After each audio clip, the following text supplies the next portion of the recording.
Naam, swala kabisa mtazamaji, ikiwa ni saa 7 kamili saa za Afrika Mashariki, popote pale ulipo, bila shaka karibu kwenye taarifa za mwendo wa saa 7 kamili. Mie ni mtangazaji wako Paul Kirobi kutoka hapa katika chumba cha matangazo. Tunakuwa tunaendeleza mjadala ambao tulikuwa nayo hapo mida za awali, kusikiliza maoni ya wakazi kuhusiana na utendakazi wa viongozi ndani ya serikali ya Kenya Kwanza, miezi 7 baada ya hatamu ya Rais William Ruto kuchukua usukani. Kwa sasa wacha tuvuke katika kaunti ya Nakuru, tusikilize wakazi wanasema kuhusiana na utendakazi wa viongozi tofauti ikiwemo magavana, maseneta pamoja na wabunge katika maeneo hayo katika kaunti ya Nakuru. Hebu tusikilize.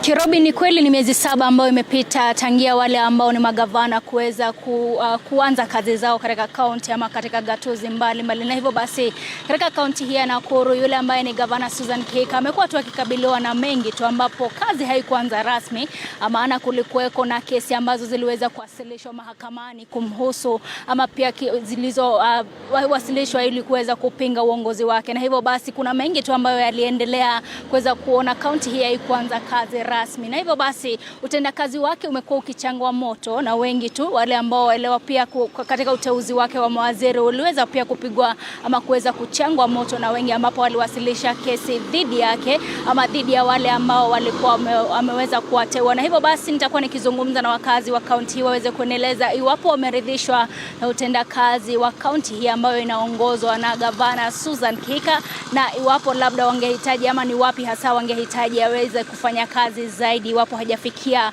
yale ambao ni maafikiano waliweza kufanya wakati wao wa kupiga kura. Hivyo basi nitangulize na wewe Bwana Gakafu. Wewe ukiwa mkazi wa Nakuru na ambaye unaelewa zaidi kuhusiana na kaunti hii ya Nakuru, nieleze hadi sasa ni miezi 7 tangia gavana Susan Kihika aweze kuingia kwenye mamlaka. Je, umeridhishwa na uongozi wake? Jina langu ni Jimmy wa Gakafu na mimi ni mwenyekiti wa Nakuru Citizens for Accountability and Development Association na SIADA. Na sisi shughuli yetu ni ku-advocate for good governance. Kwa hivyo shughuli zote zinahusika na vile ambavyo county inaendelezwa zinatuhusu sana. Niseme ya kwamba county ya Nakuru imekaa kama hakuna kazi inaendelea, kwa sababu mwanzo kulikuwa na uteuzi wa ma-CEOs na mawaziri, na jambo hilo likawa la kupelekwa kotini, ambalo hata wa sasa liko pale kotini. Na juzi tumeona habari kitoka kule kotini kwamba Governor Susan huenda ikawa atajikuta mashakani kwa sababu ya kuweza kukiuka sheria na kutumia CEOs ambao hawakupitia jile ambao ni mwafaka kuwaweka katika ofisi. Kwa hivyo watu wale ambao wako kwa ofisi hata wa sasa wanafanya kazi wakiwa na mayowe. Hawajui ni nini itakavyotendeka kesho, hawaelewi ni nini ambacho kitaweza kutokea. Kwa hivyo tunaona ya kwamba kuna shida. Jambo la pili ni kwamba ukiangalia ile kazi ambayo county inastahili kuwa inafanya saa hizi, kile kitu ambacho tumeshuhudia kwa sasa ni uziduzi wa pesa za bursaries. Hiyo ndio tumeona governor akizunguka katika ward zote akifanya, ambapo tunastahili kuona kazi za ujenzi wa barabara ikifanyika. Tunastahili kuona mahospitali zikiweza kufanya kazi. Kwanza kwa saa hii kuna shida kwa mahospitali. Watu wanalalamika hakuna dawa kwa mahospitali. Watu wanalia services katika mahospitali ziko baya. Na hata juzi tukaona wamoja wa watu wa Nakuru wakisema kwamba wataandamana kwa sababu wakienda mahospitali hakuna madawa. Kwa hivyo kuna shida katika hiyo sekta ya afya, na tunajua ya kwamba malalamishi haya yamefikia governor, na tunataka kuona ya kwamba akichukua hatua kuona ya kwamba mahospitali zetu ziko sawa, watu wakienda pale wanahudumiwa na wanapata madawa vile vile. Ukiangalia zile kazi nyingi ambazo zinafanyika ni zile ambazo zilikuwa zimeanzishwa wakati wa aliyekuwa governor wa Nakuru ambaye ni Nyajui. Na pia project nyingi ya zile zilianzishwa zimesimama, hazifanyi kazi kwa sababu wanasema ya kwamba county hakuna pesa. Tunajua ya kwamba pia county imecomplain, wanasema ya kwamba hawajapewa fedha kutoka the exchequer, na balo ni jambo balo county ya Nakuru, baadhi ya county zingine inategemea kuona ya kwamba pesa zinakuja ili ziweze kufanya kazi. Lakini tunasema ya kwamba hata kama tunagoja pesa kutoka kule juu, vivyo hivyo tunapaswa kuona ile revenue inayochukuliwa hapa Nakuru inafanya kazi gani. Kwa hivyo tuna maswali mengi ya kuuliza. Labda utasema ni wapi hasa Gavana Susan Kihika amefeli na ungetaka nini hasa kifanyike? Jambo la kwanza ni kwamba tumeona contractors wengi ambao wako na contracts ambazo zinaendelea katika county zikiwa zimekwama, na tungependa kuuliza Governor Susan Kihika ajaribu kuona ya kwamba hawa governors wako kwa site, kwa sababu wakisimama county yote imesimama. Contractors wakicomplain ni kumaanisha ya kwamba hakuna kazi inaendelea katika county. Hilo ni jambo la kwanza. Jambo la pili, tunataka kupitia waziri wa afya, governor aweze kuzunguka katika mahospitali zenye ziko hii county, hakikisha ya kwamba services zinapatikana kwa wananchi. Tumesikia malalamishi mengi sana kwamba watu wanaenda pale wanashida kwa viti, hawahudumiwi, wengine wakihudumiwa hawapati madawa, na kwa hivyo tunataka kuona madawa ikipeanwa kwa mahospitali. Hiyo ni kitu ambacho hatuwezi kusubiri, kwa sababu wagonjwa hawezi enda kwa hospitali na wakitibiwa hakuna madawa. Kwa maki labda tuipatie kaunti ya Nakuru katika uongozi ngapi hivi? Samahani? Kwa maki labda 1 hadi 10 tuipatie kaunti ya Nakuru katika uongozi ngapi? Saa hii labda nipe 3 out of 10. Mbona? Kwa sababu hakuna mambo ambayo tunaona inaendelea. Hata wale ambao wako kwa ofisi, kazi yao ni kushida tu kule kwa ofisi. Hakuna kazi ambayo tunaona ikifanyika. Hatujaona mawaziri hawa, mawaziri wa kilimo, mawaziri wa elimu, mawaziri wa michezo, hatujawaona wakizunguka kuweza kuona ya kwamba mambo inafanyika mashinani. Kwa hivyo sisi tunasema hakuna kazi wanafanya. Shukran. Hivyo Kirobi, ni kauli tu ya wakazi ama mkazi wa hapa kaunti ya Nakuru ambao wanaelezea kuhusiana na utendakazi wa kaunti ya Nakuru, ambapo kama nilivyotanguliza kusema ni kwamba ni kaunti ambayo imekumbwa na mambo mengi tu. Elewa kwamba kazi ni kama nilivyosema hapo awali ni kwamba haikuanza rasmi, maana kulikuweko tuna kesi nyingi ambazo ziliweza kuwasilishwa mahakamani dhidi ya yule ambaye ni gavana wa sasa Susan Kihika, na hivyo masema hadi sasa hawajaona kazi yoyote ambayo imeendelezwa katika kaunti hii ya Nakuru, lakini tunatarajia kwamba muda upo, labda Gavana Susan Kihika atazidi kufanya mengi tu katika kaunti ya Nakuru. Kutoka kwangu sina la ziada. Kirobi, chukua usukani, mimi ni Chichi Josephine. Chichi Josephine kutoka kaunti ya Nakuru kwa kusemezana na wakazi kuhusiana na utendakazi wa viongozi kadha wa kadha katika kaunti hiyo ya Nakuru. Bila shaka ni swala la kusubiri, kwa sababu wengine wanasema kwamba Rais William Ruto anafaa kupatiwa nafasi ama muda zaidi ili kuweza kutekeleza yale ambayo aliwaahidi wananchi katika uchaguzi wa mwaka 2022. Kwa sasa wacha tuvuke katika kaunti ya Machakos, tuungana naye Nicholas Mbaye akiwa katika kaunti hiyo. Atujuze kwa kina zaidi, je, wakazi wanahisi kwamba viongozi waliochaguliwa ndani ya miezi 7 ambayo imepita ya serikali ya Kenya Kwanza imewajibika ipasavyo ama bado haijawajibika? Kuna miradi zipi ambazo labda hazija weza kutekelezwa, na je, ni kipi haswa ambacho wanasubiri? Nicholas Mbaye. Naam, shukran sana mwenzangu, na kupata vizuri kabisa kutoka katika kaunti ya Machakos. Takribani miezi 7 tangu serikali za magatuzi na serikali ya kitaifa kuanza kufanya kazi. Kufikia sasa kuko na malalamishi kwamba baadhi ya kaunti hazijaweza kupata pesa. Vile vile kuko na malalamishi baadhi ya wafanyakazi kufikia sasa hawajaweza kulipwa. Je, viongozi nao ambao waliweza kuchaguliwa kuweza kuwakilisha wananchi wanahisi vipi wanaporejea kule nyumbani na kwa wananchi kuweza kuuza miradi na miradi yenyewe haipo? Hapa nimekutana na mheshimiwa ambaye atatufanisha jina lake na atuelezee kwanza yeye mwenyewe swala nzima anahisi vipi. Mheshimiwa, karibu. Asante sana. Kwa majina naitwa Steven Wambua. Nilikuwa kwa kinyang'anyiro ya kiti wa MCA Momboni North Machakos, na ni kweli kaunti hazijapata pesa kulingana na vile magao zinafaa zigawiwe, na tunahisi ni kama sisemi ni kwa short changed, lakini nahisi ni kama zile vitu tulikuwa tunaahidi huko mashinani zenye zinafaa kutekelezwa na county up to the national government hazijatekelezwa.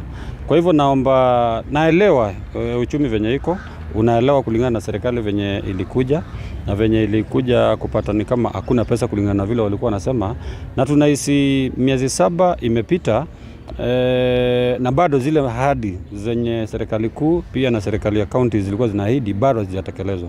Kwa hivyo ni jukumu ya serikali kuu kuleta pesa mashinani, kwa sababu maongeo yao wakati wa kampeni ilikuwa pesa itakuja mashinani, vijana wataandikwa, barabara zitatengenezwa, na governors hawezi fanya kazi kama hizo kama wana pesa na mgao kutoka national government. Kwa hivyo kila mtu wote kulingana na vile nahisi mimi mwenyewe, kulingana na venye nahisi, kila mtu wote anahisi what they were being promised by the national government has not been implemented on the ground, and that is through devolved funds from the national government. Na wewe kama kiongozi ama wewe ulikuwa kiongozi, unahisi vipi unapokwenda pale mashinani? Wananchi hawa walikuchagua ama kwa wakati mmoja walikuchagua, walitarajia ama kufanyia hivi na hivi na hujaweza kufanya, unahisi kuna mzigo kwa viongozi ambao wapo sasa uongozini? Na ni kweli kuwa kuna mzigo, kwa sababu mimi mwenyewe unajua kura zikutosha, kwa hivyo tuko tena 2027, lakini kuna wenye waliingia kwa viti saa hii.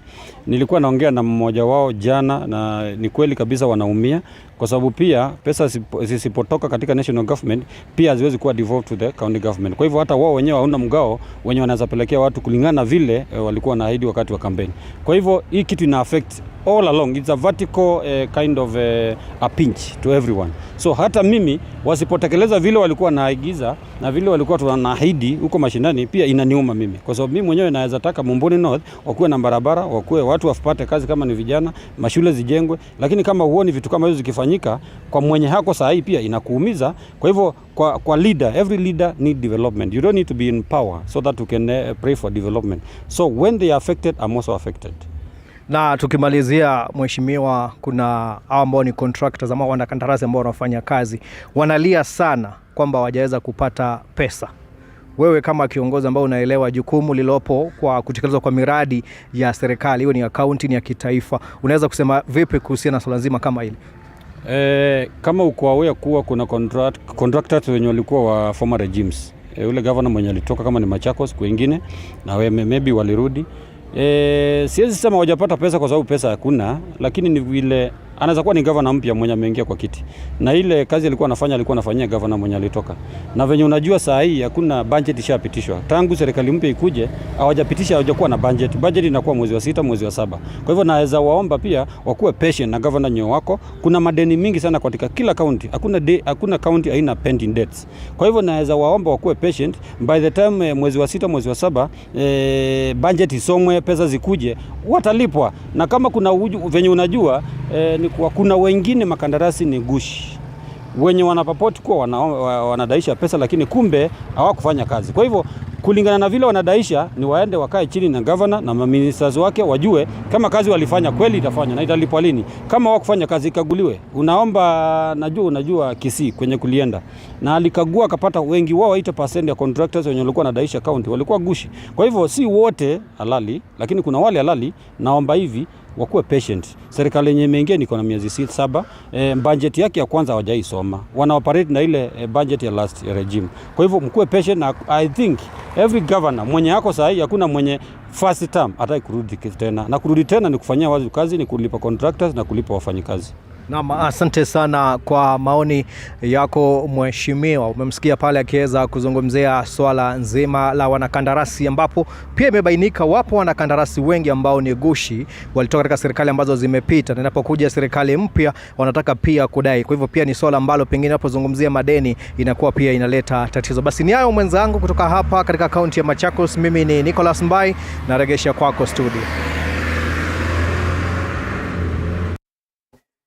Na asante sana Nicholas Mbai kutoka kaunti ya Machakos. Kwa sasa tunaangazia taarifa nyingine, ambapo Waziri Mkuu Musalia Mudavadi ameonya vikali wakuu wa taasisi na mashirika ya serikali kuwa atakayepatikana na ubadhirifu wa hela za serikali atachukuliwa hatua kali za kisheria.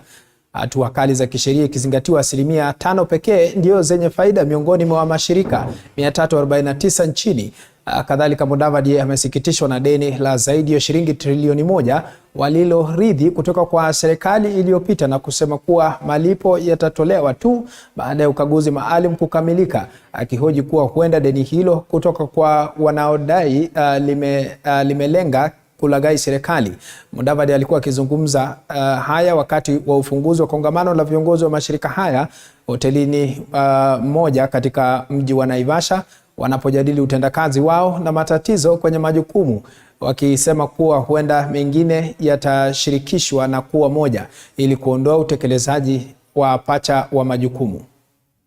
So it is a very critical thing because public enterprises command a lot of resources within this country, and therefore the board members need to familiarize with themselves with the operations of their entities and what is expected of them.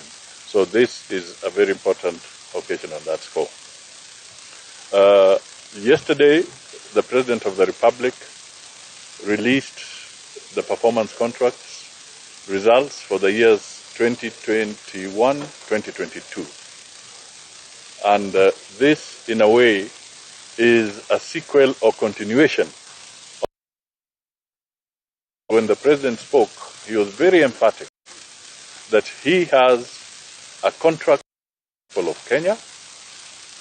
His performance contract is very rigorous, and he's going to be judged on the basis of the commitments he made when he was leading the campaign, and in turn, he has given all good men and women an opportunity to be part of his team. So he expects all of us to help him in the delivery of his bottom-up economic transformation agenda.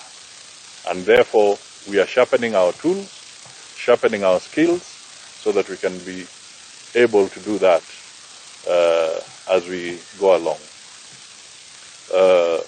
We want boards to take responsibility. And the theme of my message today was tuachane ama tuepukane na ile hadithi ya kusema amesema. Yeah, there's that famous saying, waziri amesema. So people tend to pass the buck instead of taking decisions in accordance with the law and in accordance with regulations. They take a shortcut and say, waziri amesema. Sometimes huyo waziri hata hawajakutana. Tunaelewana? Lakini wanasema waziri amefanya nini? Amesema. And in the process, certain things then go in the wrong direction. So the message we are saying is that let them be ethical, let them be professional, and let them be guided by the Mwongozo guidelines on matters of state corporations. I also want to state that we are going to strengthen not just the State Corporations Advisory Committee, but all other entities, including the Inspectorate of State Corporations, because these are very critical in ensuring that there is good governance across the board in public enterprises. I gave the example that out of the 348 state enterprises that are there today, 79 of them are supposed to be commercial enterprises that pay dividends. Na mtazamaji, ni taarifa ambayo tutakuwa tunakuchambulia kwa mapana na marefu zaidi. Kwingineko ni kwamba muungano wa wahudumu wa afya nchini unafanya kikao na wanahabari kuzungumzia hali ya ugonjwa wa kipindupindu iliyosababisha vifo vya watu kadhaa na kusababisha shule kadhaa nchini kufungwa. It should be noted that for the last 2 decades, there's no employment of public health officers at both national and very minimal employed at the county level. And yet this is an important cadre that has helped to prevent, and in some cases, even eradicate communicable diseases. An example is Global Smallpox Eradication Campaign, which was headed by this important cadre in Kenya in 1980s.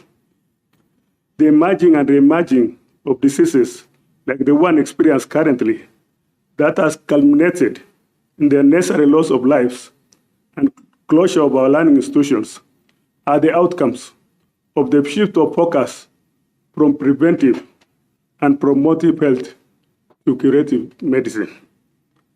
As it is today, as per WHO guidelines, one public health officer serves 10,000 population, while one public health technician serves 5,000 population. This has created a shortfall of about 3,000 public health officers and 5,000 public health technicians in offering right quality of preventive and promotive healthcare service to the Kenyan population as enshrined in our constitution. It should be noted that there's no replacement of public health officers and technicians who left the service through retirement, attrition, and death for the last 2 decades.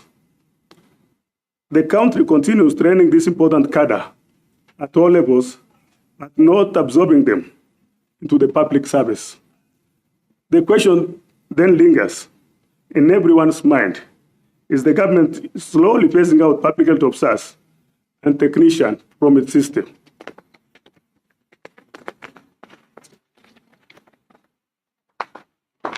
It is important to underscore that over 90% of preventive measures are carried out by public health officers and technicians. We therefore should be given the highest priority, both financially and in the deployment of human health workforce throughout the country, both nationally and at the county level. If preventable diseases are left unchecked by lack of adequate number of skilled public health officers and technicians at both community and institutional levels, there will be a profound effect on public health, causing illness and diseases and even death, particularly in children, when further compounded with climate change. In this regard, the shortage of public health officers and technicians should be addressed as a matter of urgency by all. Naam, tukiachana na taarifa hiyo, kwingineko ni kwamba mpango wa mbunge wa Tongaren John Murumba Chikati wa kuchukua nafasi ya aliyekuwa mbunge wa Kiminini Chris Wamalwa kwa katibu mkuu wa chama cha Ford Kenya umepigwa jeki kubwa baada ya viongozi wengine wa chama hicho kumpigia upato. Wakizungumza jijini Nairobi, viongozi wanawake wa chama hicho wamesema kwamba wanataka Ford Kenya kuwa na katibu mkuu atakayeimarisha ukuaji wa chama kwa heshima kwa wanachama wake.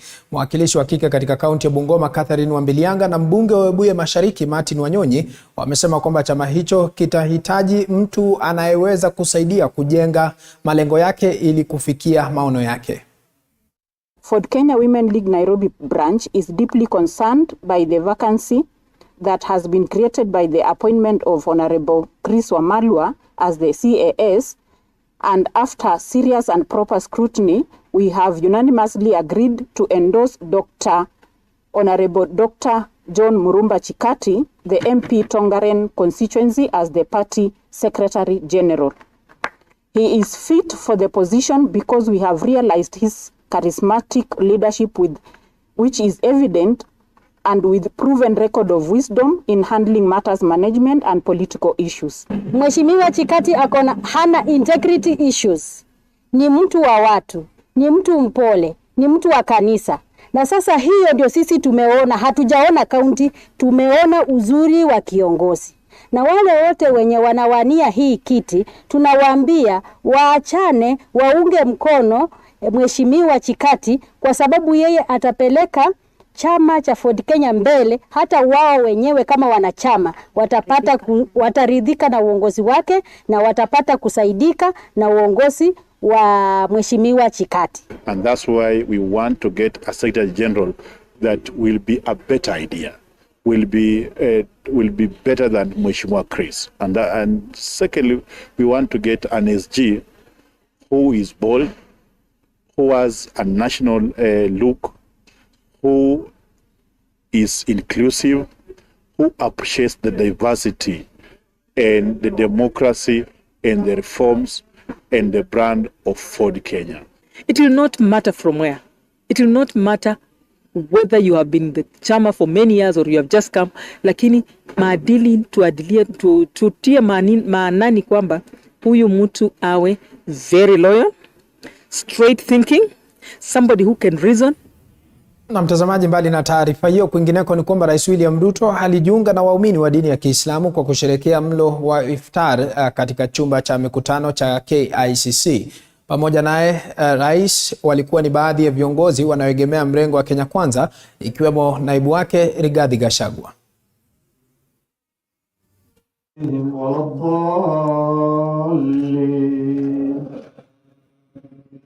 Assalamu alaikum. Your Excellency, the President of the Republic of Kenya, everybody here, on behalf of the business community, please. Your Excellency, the President, both secretaries present, governors present, senators. Wengine wetu tumefika mahali tumefika kwa sababu ya maombi, na tunajua umuhimu na maana ya maombi. So kila tukipata nafasi ya maombi, hiyo ni nafasi ya muhimu sana. Askofu wangu wa kanisa ambaye mimi naenda alinitia moyo sana, akaniambia mimi nataka wewe ukue kama Waislamu vile wanamheshimu Mungu. And we use your commitment to faith, even those of us who are Christians. We use your commitment to faith as an inspiration for us to trust God the way you do. And I want to encourage you as the Muslim community to do what you're doing, because the God you serve is the God we all serve. Na ni Mungu mmoja. Every year, close to 10 million Muslims, Kenyan Muslims, go to Mecca. They go to the pilgrimage. They go for Hajj and they go for Umrah. And they go from January to December. Our embassy is in Riyadh, about 400 to 500 kilometers away, western part of Saudi Arabia. Jeddah is on the western part. Your Excellency, we are not asking for an embassy to be built there or to be opened, but we want a consular general office to be opened in Jeddah. Your Excellency, all our neighbors, Uganda, Tanzania, Ethiopia, name it, Sudan, Eritrea, Rwanda, Burundi, they have consular in Jeddah. That most of the elderly people who go to Hajj, some die, some become sick, some lose their travel documents, they have nobody to help. Na mtazamaji, taarifa hiyo ya Rais William Ruto pamoja na naibu wake Rigathi Gachagua kwa sasa inatupeleka katika pumziko mafupi, lakini tunarejea na mengi zaidi. Usiende mbali, kumbuka sasa hivi ni saa 7 juu ya alama, tukiendelea kupeperushia matangazo haya kutoka hapa katika jiji la Nairobi.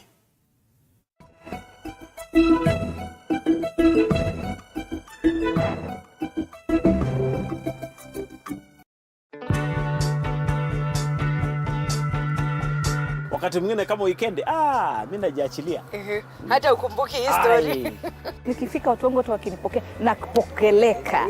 Umeset the mood. Nimeset the mood. Naweza kupokeleka. Nikitumai kwamba mzima popote pale ulipo, nikikukaribisha katika kipindi Mfahamu Kiongozi. Jina langu Elizabeth Mutuku, na katika kipindi Mfahamu Kiongozi tunakupa nafasi kutangamana nao kila siku ya Alhamisi kuanzia saa 1:30 kuendelea siku nyingine. Tutapatana papa hapa umjue kiongozi mwingine. Jiunge nasi toka hapa hadi ufuoni mwa bahari. Meli yetu itakapotua nanga kwa uhondo ribo ya riwaya hii Mwisho wa Kosa. Monica.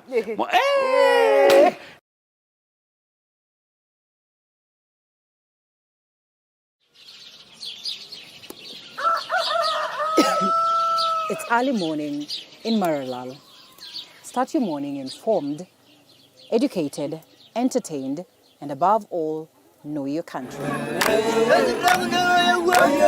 From the beautiful plains of Samburu County to the skyscrapers of Nairobi, Morning Cafe certainly got you covered. Indeed, a beautiful place to watch and certainly a moment of understanding and knowing your country. Indeed, to the remotest part of every county. Join me, Linda Alela, every weekday from 6 a.m. to 9:30 a.m.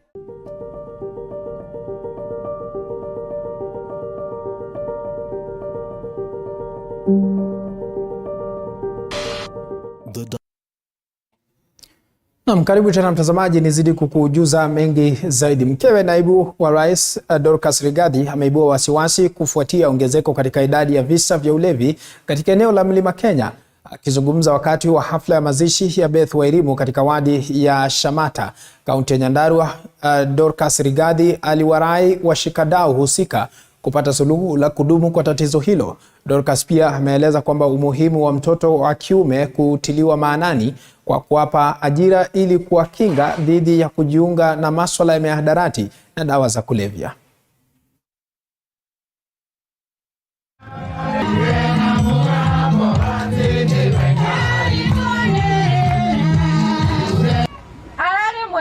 Na muheani wa uhoro na watu walikuwa wanapewa zawadi. Ni kweli? Ni taarifa ambayo tutakuwa tunazidi kufuatilia. Kwa sasa tunaelekea maeneo mengine ambapo mwanamume mwenye umri wa makamo amepigwa na nguvu za umeme alipokuwa akikata miti katika kijiji cha Kirwara katika kaunti ndogo ya Mwea Magharibi. Kulingana na wanakijiji, mwanamume huyo alikuwa amepewa kandarasi na jirani yake kukata matawi ya miti. Wakati kisa hicho kilipotokea wiki mbili zilizopita, maafisa wa kampuni ya kusambaza umeme KPLC katika kaunti hiyo waliwaonya wakazi dhidi ya kukata miti kando ya njia za umeme bila kuwasiliana na shirika hilo ili wazimiwe umeme kwanza na kuepuka visa kama hivi.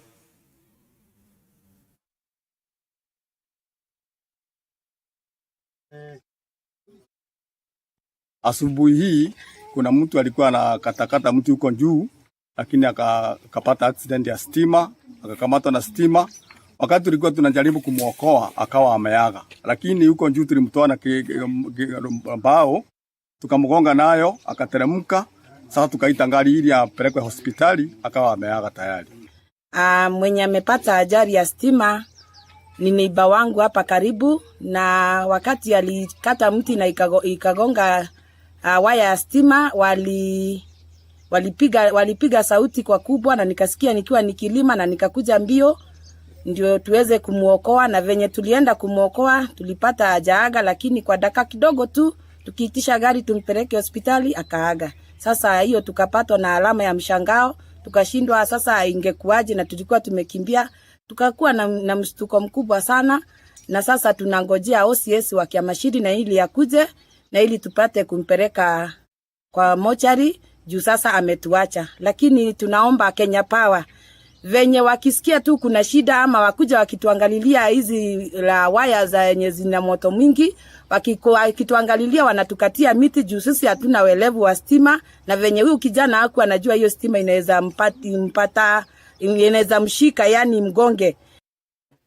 Tukitoka maeneo hayo kwingineko ni kwamba wazazi wa shule ya upili ya Kimugui katika kaunti ya Bungoma, eneo bunge la Kandui, wamepinga hatua ya tume ya kuajiri walimu nchini TSC kuwapa mwalimu mkuu George Kisaka aliyekataliwa katika shule ya upili ya Namwele, eneo bunge la Sirisia, kutokana na usimamizi mbaya katika shule hiyo. Wazazi sasa wanamtaka mbunge wa Kandui John Makali kuingilia kati ili waweze kupata mwalimu ambaye atajaza nafasi hiyo baada ya mwalimu mkuu wa shule hiyo kustaafu. Tuko hapa tunaandamana na sababu moja. Mwalimu ambaye alikuwa hapa, mwalimu mkuu, aliretire. Hivi leo tunaambiwa kwamba tunaletewa mwalimu mkuu. Huyu mwalimu mkuu ambaye tunaletewa amekataliwa kwa shule ya sekondari ya Namwela. Amefukuzwa na Honorable John Waruke. Sisi kama wakaaji wa Kimikui, community ya Kimikui, hatutamkubali hata kidogo akanyage kidogo. Mbunge wangu, wewe tusaidie. Wewe ulifunzwa na walimu wenye hekima na maarifa.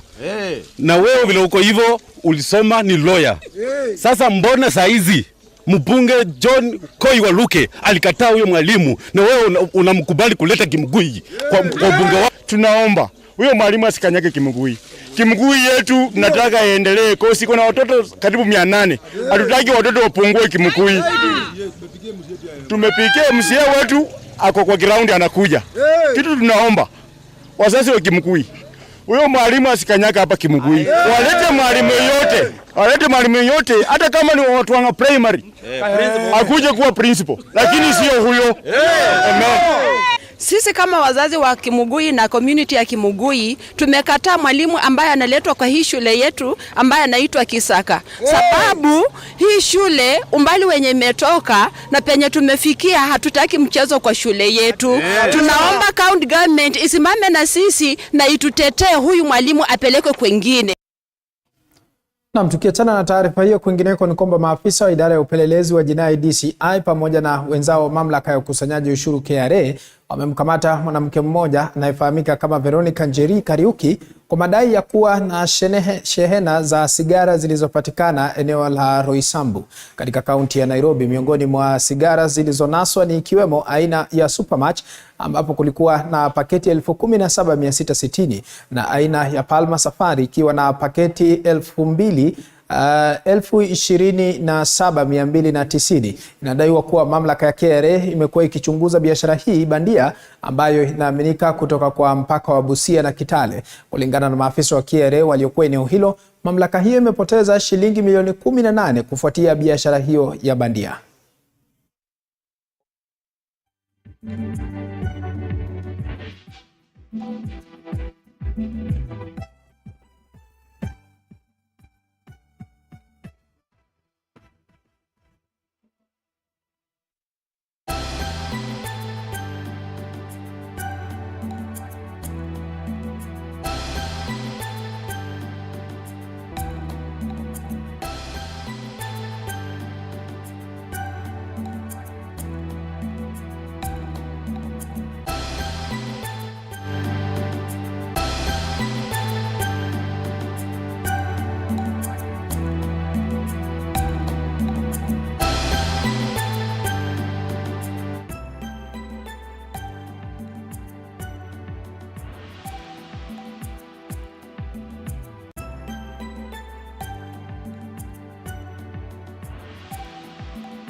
Kwingine kwa mtazamaji ni kwamba hospitali ya rufaa ya Nyamira imepokezwa vifaa vya afya vya takriban shilingi milioni 10 kwa hisani ya benki ya Equity katika mradi wa kijamii ili kuweza kupiga jeki harakati za huduma za afya hospitalini humo.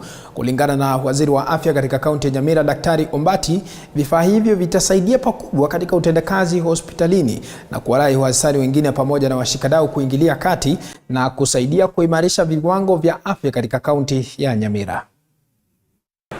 They've been giving us non-pharmaceuticals so that it can support our people. Protective gear, we call them PPEs, the ones which our staff use in protecting themselves as they're managing the patient. This did not stop, and I'm so grateful that this morning, through the branch manager, we have received another consignment of personal protective equipment, PPEs, which I know are going to support us a big way in the management of our patients.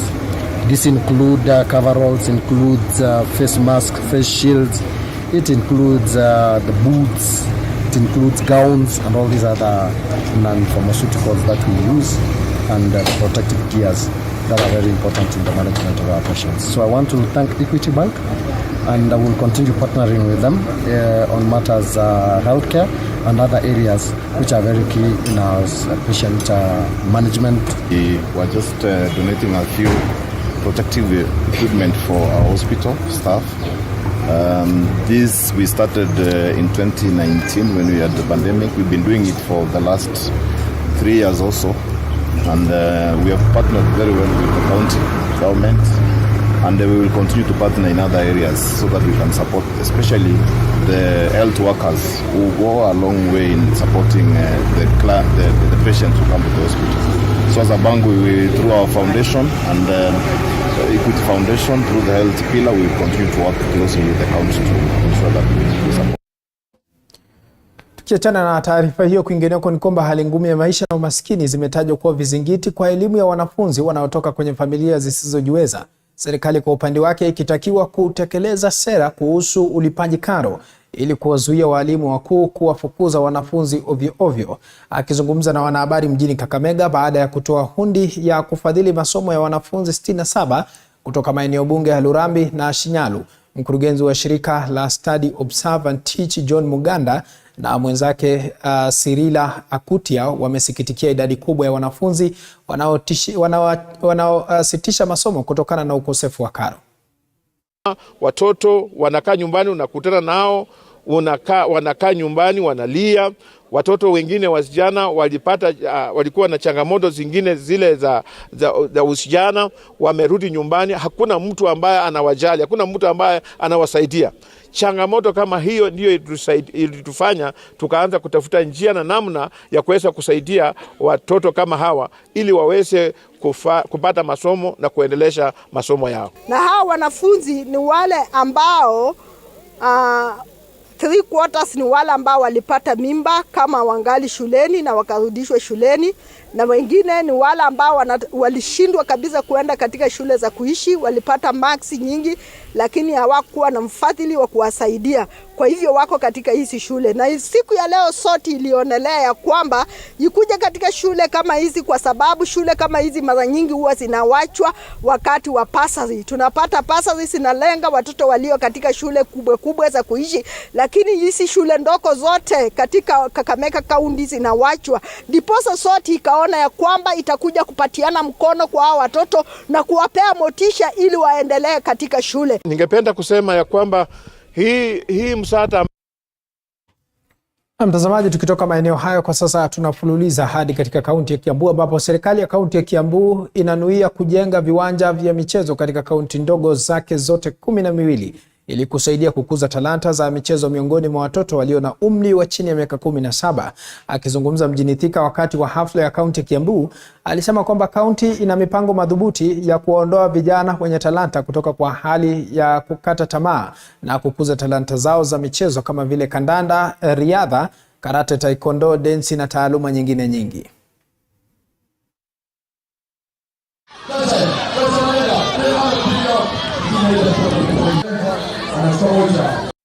As a county, we are trying to nurture talent. That is what we want to nurture talent, and it's good first and foremost is to have the technical people. As a county, we are rolling up. We are in a transition in rolling out coach training, so that we can have people who are qualified and the technical people, and also improve facilities. We are going to improve our infrastructure, that is our sporting grounds. We are hoping and anticipating that in the 5 years we are going to have one good field per sub-county. That will be, and with that we are going to be having all sports that can be housed in their sub-counties, that not go to Thika Stadium or not in Kirigiti. We want to have one in Lari, we want to have a good stadium in Gatondo North, one good stadium in Roiro, one good stadium in Juja. Those are the kind of plans that we are having as a department. Na mtazamaji, ndio malengo ya wakazi kutoka kaunti ya Kiambu kwamba kutakuwepo na ukuzaji wa talanta zao. Kwingineko ni kwamba wenyeji wa mtaa wa Old Town katika kaunti ya Mombasa wamelalamika uhaba wa maji, wakitaja kuwa imekuwa tatizo kwao kupata maji safi ya kunywa, kuosha na kufanyia kazi zingine za kinyumbani. Hata baada ya kulipia maji kwa wakati, baadhi ya viongozi wa sehemu hiyo walikuwa wamepeleka malalamishi yao katika kampuni ya Mombasa ya usambazaji wa maji na usafi wa mazingira, ambapo walitaka matatizo yao kushughulikiwa. Aidha, usimamizi wa kampuni hiyo umetaja kuwa hali hiyo imechangiwa na ukosefu wa mvua, huku wakiahidi kuwa hali itarejelea kawaida kufuatia harakati za serikali kama vile kuzinduliwa kwa ujenzi wa Mwache Dam ambayo itasaidia pakubwa kusambaza maji katika ukanda huo. Na ghadhabu nyingi sana, na twamuomba waziri wa maji kama ananisikia pale alipo, Alice Wahome, aje na timu yake kutoka wizara ya maji. Tunataka suala la ukosefu wa maji Old Town. Old Town Ward ndio ward ya kwanza kihistoria. Huku ndio serikali ya Kenya ilikoanza, lakini ni masikitiko makubwa, hakuna maji. Tunalipa bills, kila siku tunaletewa mabill, tunalipa maji, lakini kumbe tunalipia bili za upepo. Sisi kwetu maji yetu inanuka vumba la samaki, ni maji ya chumvi na inanuka vumba la samaki. Tumepigana na hao watu, tumechoka nao. Kila siku yetu sisi ya maji tunaambiwa bomba limpasuka, hakuna stima, hakuna pressure, hakuna, na tabu yenyewe tumefanya surveys. Sasa kama sasa Mombasa County mahitaji yetu ni cubic mita 200,000 na kwa sasa tunapata 30 hadi 35 kwa siku. Kwa hivyo kwa maji kwa sasa na ni kwa Mombasa yote tunapeana kwa mgao. Kwa wale watu wamekosa maji tunaomba watuie radhi. Twajua ya kwamba hatuwapatii maji ya kutosha, lakini sasa vile mvua imeanza kunyesha, tunatarajia maji itarudi ile kiwango ya kawaida. Na pia kuna miradi imewekwa na serikali kuu itakuja kutatua hizo shida. Mmoja yao ni Mwache Dam. So kwa ile kuna mipangilio ya kutatua hizo shida kwa hapo usoni. Na mtazamaji, tukielekea katika kaunti ya Vihiga kama njia moja ya kuhakikisha kuwa taifa linafikia lengo la kupanda miti bilioni 15 ifikapo mwaka wa 2032, kaunti ya Vihiga sasa inahusisha shule zote pamoja na jamii za eneo hilo katika ukuzaji wa miti kupitia mradi spesheli unaojulikana kama School Green Program. Gavana wa kaunti hiyo Daktari Wilbur Otichi leo pia amewataka wakazi waliopanda miti karibu na chemichemi za maji kuiondoa mara moja, kwani imechangia kukauka kwa mito eneo hilo, huku afisa mkuu katika Wizara ya Mazingira akisema kuwa mradi huo unapania kuongeza idadi ya miti eneo hilo kutoka 37% hadi sasa kufikia 50%. Kwa vile tumeenda hata kupanda hiyo eucalyptus mahali iko water springs. Kwa hivyo water springs zimekauka. Hatutaki kupanda miti ya eucalyptus karibu na mito, karibu na water springs, karibu na sehemu za chemichemi. Kwa hivyo wale ambao wamepanda hizo tunawasihi wasiondoe na wapande ile miti ambao tutaleta. We are starting with 55 schools and we are going to be planting purely indigenous trees and assorted exotic species. And for this particular launch, we have targeted 55 schools. But in the long run, we will have 255 schools within the county benefiting from this particular school greening program. It is going to be a long-term